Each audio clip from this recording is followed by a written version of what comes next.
you will reap the benefits of selflessness in this life.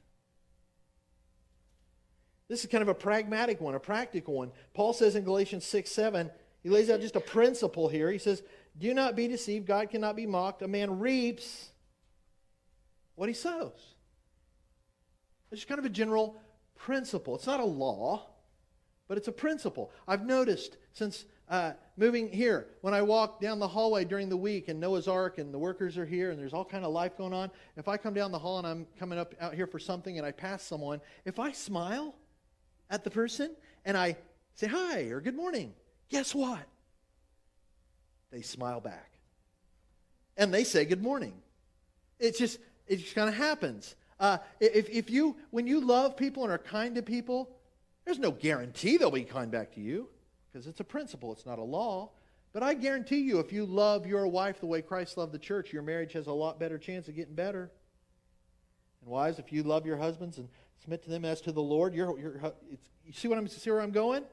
You just got a better chance. It just makes it better. It comes back to us as we sow kindness, love. As we become the kind of people, there's generally two kind of people when you're in a room and somebody walks in. And it kind of goes one of two ways. You either they walk in and you go, oh man, I can't believe they're here. You don't say it, right? It just happens in here. But what happens when the other way, when they walk in and you go, oh, I'm so glad they're here. It's going to be better.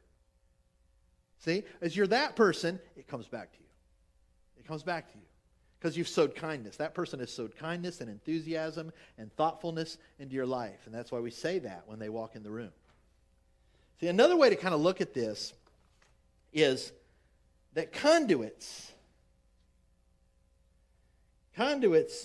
experience a lot more of God's blessings than cul-de-sacs do. Okay? Conduits experience a lot more of God's blessings than cul-de-sacs do. Now, I have a cul-de-sac and a conduit up here.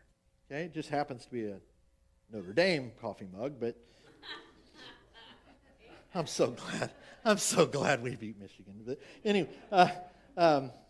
anyway, this is a cul-de-sac, otherwise known as a coffee cup. Okay? We're glad it's a cul-de-sac because when we pour our coffee in, that means it has a bottom. It means it has an end. Cul-de-sacs, like we always think of them as a road, right? You drive down and it ends. There's no way out. You have to turn around and come back out. But cul-de-sacs are practical and good when you're pouring something in and you don't want to go out. Okay? But here's the limitation with a cul-de-sac. The top. It can only go so full and then it's done. And if you keep pouring, what do you make? A mess.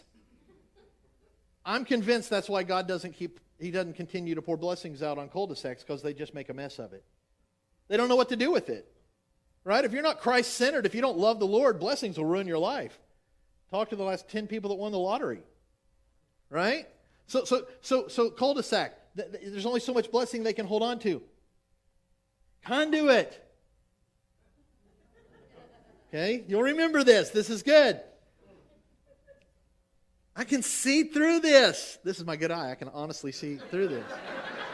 Now, this would be bad, but this is good.